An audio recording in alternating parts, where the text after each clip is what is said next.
हर हर महादेव। आप सभी भक्तजन कैसे हैं? हमको आशा है कि हमारी माता रानी के पास, हमारे शिव जी के पास है, आप सभी लोग अच्छे ही होंगे। आज मैं आप लोगों को माघ मास का महात्म्य पहला अध्याय सुनाने जा रही हूँ। इस कथा को जो श्रवण करता है उसके घर में सुख शांति यश प्राप्त होता है।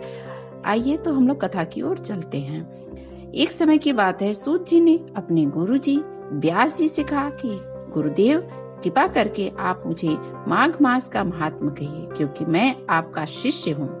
व्यास जी कहने लगे कि रघुवंश के द्वारा दिलीप एक समय यज्ञ के स्नान के पश्चात पैरों में जूते और सुंदर वस्त्र पहनकर शिकार की सामग्री से युक्त कवच और शोभामान आभूषण पहने हुए अपने सिपाहियों से घिरे हुए जंगल में शिकार खेलने के लिए अपनी नगरी से बाहर निकले।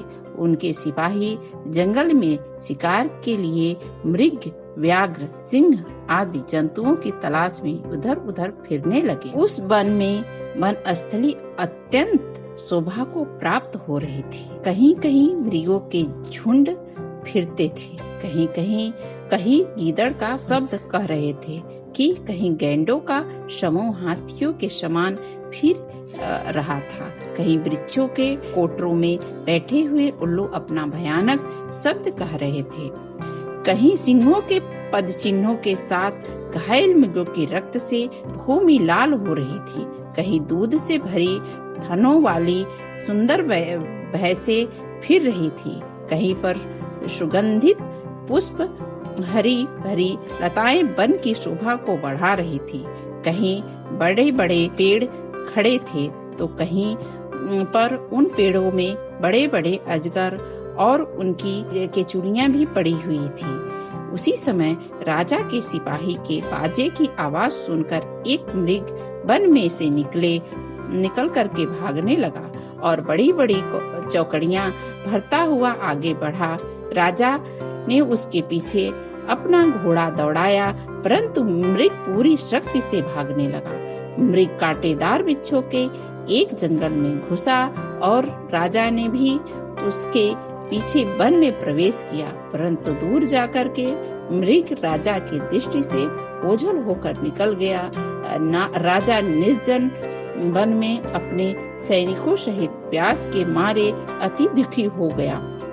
दोपहर के समय अधिक मार्ग चलने से सैनिक थक गए और घोड़े रुक गए। कुछ देर बाद राजा ने एक बड़ा भारी सुंदर सरोवर देखा, जिसके किनारे पर घने वृक्ष थे। इसका जल सज्जनों के हृदय के पास स्वच्छ और पवित्र था। सरोवर का जल लहरों से बड़ा सुंदर लगता था। जल में अनेक प्रकार के जल जंतु, मछलियां आदि स्वच्छंदता से इधर उधर फिर रहे थे। दुष्टों के समान निर्दयी चित्त वाले मगरमच्छ भी थे। किसी जगह लोभी के समान सीमाल भी पड़ी हुई थी।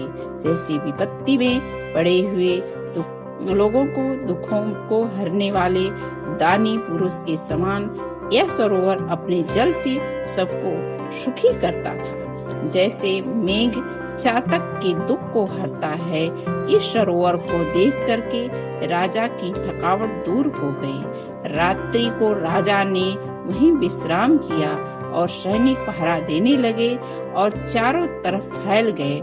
रात के अंतिम समय में शुकरों के एक झुंड ने आकर के सरोवर में पानी पिया और कमल के झुंड के पास आया तथा शिकारियों ने सावधान होकर शुकरों पर आक्रमण किया और उनको मार कर पृथ्वी पर गिरा दिया।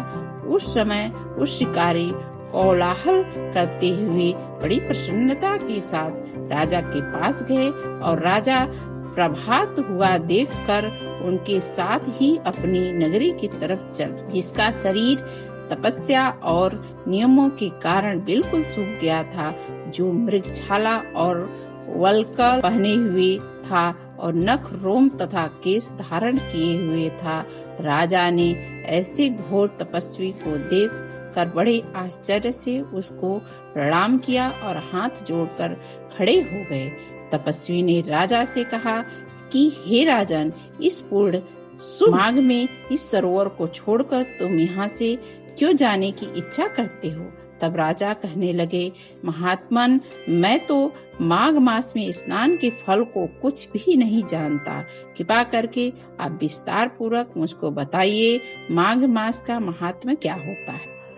राजा के ऐसे वचन सुनकर तपस्वी कहने लगे कि हे राजन, भगवान सूर्य बहुत शीघ्र उदय होने वाले हैं, इसलिए यह समय हमारे लिए स्नान का है, कथा का नहीं। सो आप स्नान करके अपने घर को जाओ, अपने शिष्य श्री वशिष्ठ जी से इस महात्म को सुनो।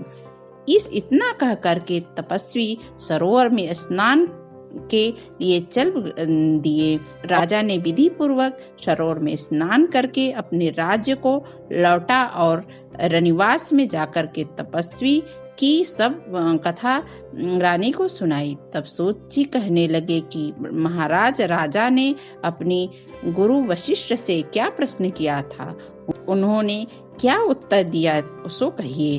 व्यास जी कहने लगे, हे सूत जी, राजा दिलीप ने रात्रि को सुख से सोकर प्रातः समय की अपने गुरु वशिष्ठ के पास जाकर उनके चरणों को छूकर प्रणाम करके तपस्वी के बताए हुए प्रश्नों को अति नम्रता से पूछा कि गुरु जी, आपने आचार दंड नीति, राज्य धर्म तथा चारों आश्रमों के क्रियाओं, दान और उनके विधान, यज्ञ और उनकी विधियां, व्रत, उनकी प्रतिष्ठा तथा भगवान विष्णु की आराधना अनेक प्रकार से तथा विस्तार पूर्वक मुझको बतलाई। अब मैं आपसे माघ मास के स्नान के महात्म को सुनना चाहता हूँ। सो हे तपोधन, नियम पूर्वक इसकी विधि समझाइए।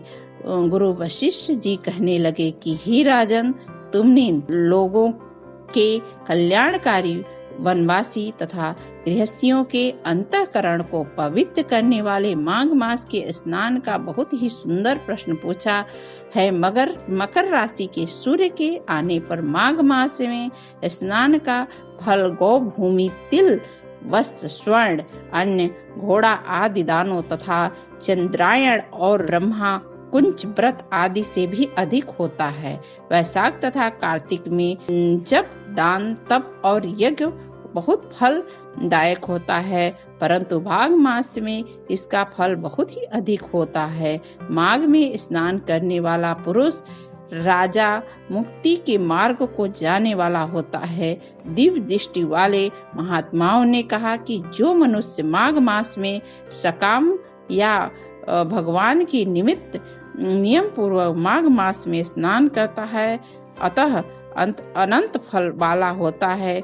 उसको शरीर की शुद्धि, प्रीति, ऐश्वर्य तथा चारों प्रकार के फलों की प्राप्ति होती है। आदिति ने 12 वर्ष तक मकर संक्रांति में अन्न त्याग कर स्नान किया। इससे तीनों लोकों को उज्जवल करने वाले 12 पुत्र उत्पन्न हुए। माघ में स्नान करने से ही रोहिणी, सुभगा, अरुंधति दानशीलता हुई, इंद्राणी के समान रूपवती होकर प्रसिद्ध हुई। जो माघ मास में स्नान करते हैं तथा देवताओं के पूजन में तत्पर रहते हैं, उनको सुंदर स्थान, हाथी, घोड़े की सवारी तथा दान को दिव्य प्राप्त होता है। अतिथियों से उनका घर भरा रहता है। उनके घर में सदा वेद ध्वनि होती रहती है। वह मनुष्य धन्य और माघ मास में स्नान करते हैं, दान देते हैं तथा व्रत और नियमों का पालन करते हैं और दूसरों के पूर्णों के छीण होने से मनुष्य स्वर्ग से वापस आ जाता है। परंतु जो मनुष्य माघ मास में स्नान करता है, वह कभी भी स्वर्ग से वापस नहीं आता। इससे बढ़कर कोई नियम, तप, दान, पवित्र और पाप नाशक नहीं है। भृगु जी ने मणि पर्वत पर विद्याधरों को यह सुनाया था तब राजा ने कहा कि ब्राह्मण भृगु ऋषि ने कब मणि पर्वत तथा विद्याघरों को उपदेश दिया था, सो बताइए। तब ऋषि कहने लगे, हे राजा, एक समय 12 वर्ष तक वर्षा न होने के कारण, सब प्रजा क्षीण होने के कारण संसार में बड़ी उद्विग्नता फैली हुई थी। हिमाचल और विंध्याचल पर्वत के मध्य का देश निर्जन होने के कारण श्रद्धा, श्राद्ध, तप तथा स्वाध्याय सब कुछ छूट गया। सारा लोग विपत्तियों से फंस कर के प्रजाहीन हो गए। सारा भूमंडल फल और अन्न से रहित हो गया। तब विंध्याचल से नीचे बहती हुई नदी के सुंदर वृक्षों से आच्छादित अपने आश्रम से निकलकर श्री भृगु ऋषि अपने शिष्यों सहित हिमालय पर्वत पर गए। इस पर्वत की चोटी नीली, नीचे का हिस्सा सुनहरी होने से सारा पर्वत पीतांबरधारी श्री भगवान के सदृश लगता था। पर्वत के बीच का भाग नीला और बीच में कहीं कहीं सफेद स्फटिक होने से तारों से युक्त आकाश जैसी शोभा को प्राप्त होता था। रात्रि के समय में वह पर्वत दीपकों की तरह चमकती हुई दिव्य औषधियों से पूरित किसी महल की शोभा को प्राप्त होता था। वह पर्वत शिखाओं में बांसुरी बजाती और सुंदर गीत गाती हुई किन्नरियों तथा केले के पत्तियों की पताकाओं से अत्यंत शोभा को प्राप्त हो रहा था। यह पर्वत नीलम पन्ना पुखराज तथा इसकी चोटी से निकलती हुई बिखरी रंग बिरंगी किरणों से इंद्रधनुष के समान प्रतीत होता था। स्वर्ण आदि सब धातुओं से तथा चमकते हुए रत्नों से चारों ओर फैली हुई अग्नि ज्वाला के समान शोभायान थी। इसकी कंदरा में काम पीड़ित विद्याधरी अपने पतियों के साथ आकर रमण करती हैं और गुफाओं में ऐसे ऋषि मुनि उन्होंने संसार के सब क्लेशों को जीत लिया और रात दिन ब्रह्म का ध्यान करते हुए कई एक हाथ में रुद्राक्ष की माला लिए हुए शिव की आराधना में लगे हुए थे और पर्वत के नीचे भागों में जंगली हाथी अपने बच्चों के साथ खेल रहे थे तथा कस्तूरी वाले बिरंगे मृगों के झुंड इधर उधर भाग रहे थे। यह नर्मदा सदा राजहंस तथा मोरों से शोभा पा रही थी। मोरों से भरा रहता था। इसी कारण इसको हेमकुंड कहते हैं। यहाँ पर सदैव ही देवता, गुहांग और अप्सराएं निवास करते हैं। माघ मास का महात्मा आपको यदि सुनना चाहते हैं तो हमारे चैनल को लाइक करिए, सब्सक्राइब करिए और शेयर करिए। तीसरे अध्याय के लिए आप तत्पर रहिएगा। मैं जल्द ही वीडियो अपलोड करूंगी। ओम हर हर